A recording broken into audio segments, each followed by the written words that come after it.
Hey everybody, welcome back to Trinity Dairy. It's Sunday, October 17th. Not really doing much today, being a Sunday, but it is a beautiful day. But one thing I did want to do is get a kind of an idea of the moisture on this ear corn before we started picking. I didn't get a chance to pull any ears and send with the feed truck for a moisture sample the other day. I could run some up to town, but we kind of been under the weather here the last couple days again, so I haven't really felt like running up to town either. So what I'm going to do, and I've done this in the past and it seems to be pretty accurate. I've also had this suggestion from a lot of people who pick a lot more corn than I ever have, is to float them in the stock tank. So like I said, I've done it in the past and we've always had good luck with it. So I think that's just what I'm going to do. So what I've done, I went up just a little bit ago. I picked 3 ears. This one is obviously the best ear. That's actually a pretty nice ear. That was from down in the low spot. If you remember when we were chopping, there was some really nice tall green corn. That was from there. This one here was from the far end, kind of in the shade. And then this one was from kind of in the middle, more of a dry, kind of a dry hill spot there. So I kind of wanted to get a variety of the field. So anyway, so what we'll do is we'll take these, we'll drop them in the stock tank of water over here, and if 2 out of the 3 float, then it should be good to go in the crib. So if that's the case, 2 out of 3 of these float. I still have a little bit to do on the picker yet, mainly just getting it lubed up and checking the gearboxes and stuff.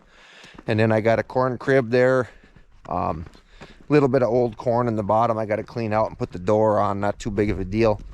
And then I've got that Owatonna elevator that I'm going to use. I bought at a consignment sale. Some of you probably remember a while back when I bought that grain drill as well. That's what I'm hoping to use, so I got to get that greased up and stuff. Not really big projects, but got to get done. And we got my dad is cutting some hay over at his place too, so we'll go have some, hopefully some hay to bale this week. So anyway, we got our stock tank here, and we'll just throw these in.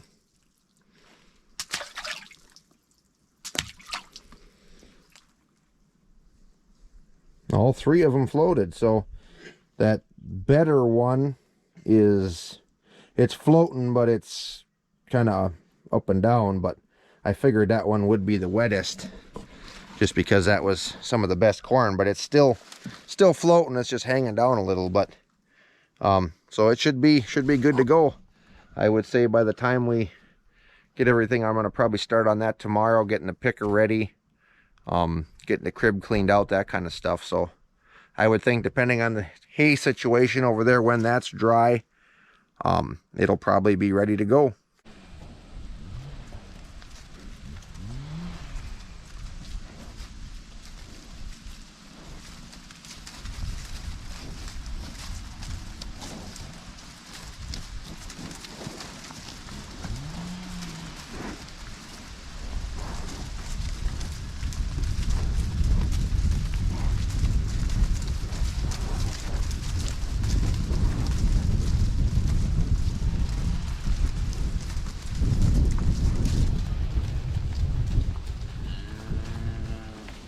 Come on, Izzy.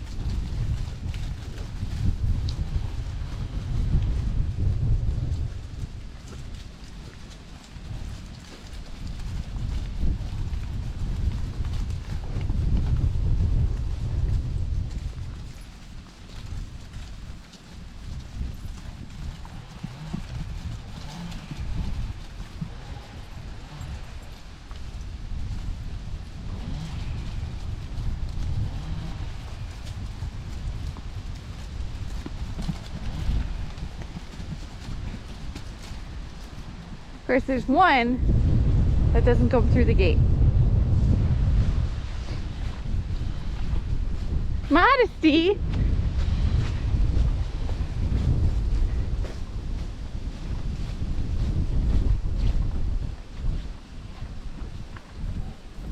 You can't go this way.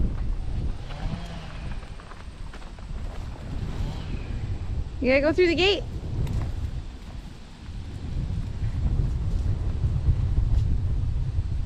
There, she got it.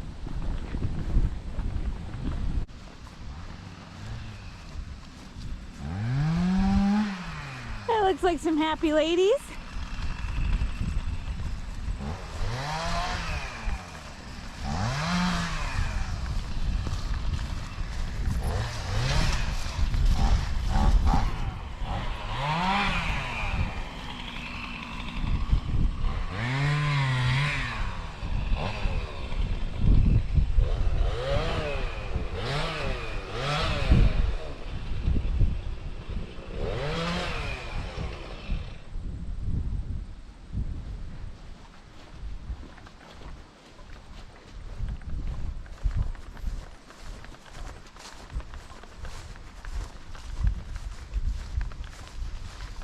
How's it going, husband? Well, all I've been doing is cutting brush at the moment. It's on the wire anyway. Put the wire up before the cows figure out it's down. Yeah, it's been, well, me and my cousin Jared, that's been probably close to 20 years ago when we put this wire in. Man, you're old. So it's been sitting, oh, I'm real old. But it needs work. Too many deer tearing it down. Somebody needs to quit going after the big bucks and do some freezer hunting.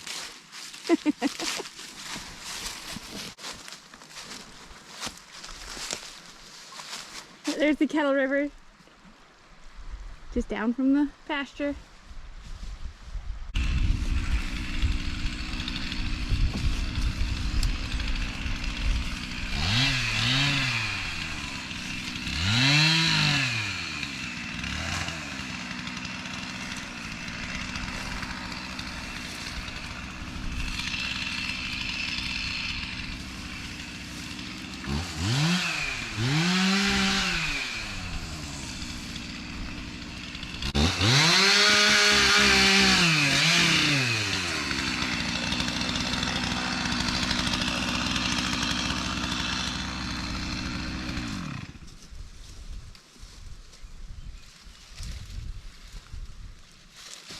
Get these.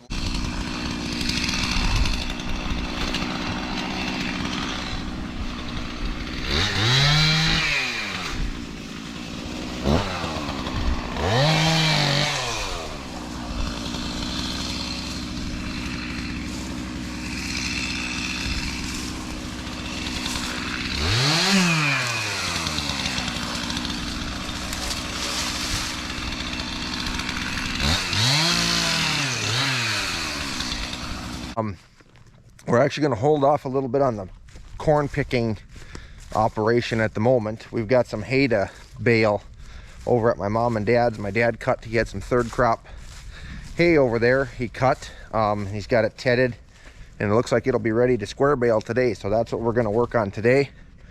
Get that done while the weather's nice. Make hay while the sun shines, like they say. So anyway, the tractor, I got the little John Deere 820 and the square baler are still over there.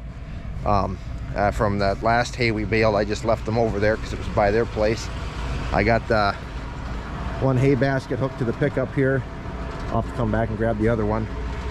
But so anyway, we're gonna run over there and hopefully we can get that baled up today. I do have more hay to get baled too. I think my dad's got a little more at his place yet. And then I actually have a field here of some second crop that actually sprouted up pretty nice after we started getting some rain. So hopefully we'll get some time yet this fall. If nothing else, I can wrap it, but I would like to square bale it if possible. Okay, I just finished up some lunch to give thanks out to my mom there for making lunch. It was delicious. Dad got everything raked, so we're gonna run out and see if we can fill a couple baskets. I think everything he's got down will fit in 2 loads, so that'd be a couple hundred bales. I can get, if I really push them full, I can get 120 bales in a basket. So I don't think we'll have them both full, but maybe. Dad said that one field was pretty thick, so we'll go and see what we get.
see I got a couple bales here that didn't tie on the one side. I think it must have switched. Yeah, it switched twine bundles. It started tying again on its own, but I got 2 bales there, I think, that didn't tie. I don't know. Something funky must have got snagged up because there's a little tail on here. So we'll grab them before they get pushed in and I can rebale them.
Well, my dad's he's gonna take over baling. I'm gonna bring that first load home. I don't know if this whole field is gonna fit in there or not. I might have to take this home and dump it and bring it back, but once I get it home, we'll see. I can give a call over here and see how it's looking, but otherwise we could bale a few on the ground, I suppose. But so that's what we're gonna do now, is bring that one home. Well, we got done baling, got everything home. My dad just got back. He brought the tractor and baler back. With just I don't know what he had in there, a few bales in the last wagon. It might have fit in that wagon, but we didn't want to chance it. So, because I took the first load home, dumped it off here by the elevator, and then just brought the wagon back. So I'll look at the baler counter here. I reset it before we started, so see what we wound up with. Nice looking hay, boy. Really nice.